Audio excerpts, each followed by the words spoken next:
অনেকক্ষণ ধরে দাঁড়ায় আছি, লঞ্চ আসছে মাত্র। টার্মিনালে বসার কোনো সুব্যবস্থা নাই, ওয়াশরুমের কোনো সুব্যবস্থা নাই, গরম লাগতেছে, বাচ্চা কাচ্চা নিয়ে দাঁড়ায় আছি। এই জায়গায় আপনার বসার কোনো ভালো ব্যবস্থাও নাই। আমি আর আমার ওয়াইফ আসছি, সেই 2 ঘন্টা যাবত থেকে মনে করেন বসে আছি। আমরা কুমিল্লা থেকে আসছি, বরিশাল যাব, সকাল 9টা বাজে আসছি, এখন পর্যন্ত কোনো লস আসে নাই। তারপর বসার কোনো জায়গা নাই, ওয়াশরুমের কোনো ব্যবস্থা নাই, এই জায়গায় খুব কষ্ট হতে আছে। চাঁদপুর সদরে আমার বাড়ি, চৌরাস্তার পাশে আর কি, বাগাদি ইউনিয়ন।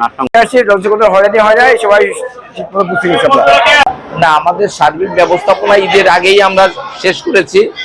আমাদের যে নাব্যতা সংকট ছিল সেটা আমরা ওভারকাম করেছি, আমরা কেটে দিয়েছি। আর এই যে সমস্ত গ্যাংওয়েতে একটু নড়বড়ে ছিল সেগুলোকে সঠিক যাতে যাত্রীরা সুস্থ নির্বিঘ্নে চলাচল করতে পারে সেই ব্যবস্থা আমরা করেছি। আর এই এখন তো দেখতেছেন বিভিন্ন সংস্থা, সব সংস্থা মনিটরিংয়ে আছে। তার সব সংস্থাকে আমি ইতিমধ্যে সবাইকে চিঠি দিয়েছি যে আপনারা যার যার দায়িত্ব ঈদের সময় যাতে কোনো প্রকার যাত্রীদের হয়রানি না হয়। যাত্রীদের ভাড়া ইতিমধ্যে 10% সব রুটেই কমাই দিচ্ছে গভর্নমেন্ট। আমরা এই ব্যাপারে আমরা যাত্রী সচেতনতার জন্য আমরা সব জায়গায় দিয়ে দিচ্ছি।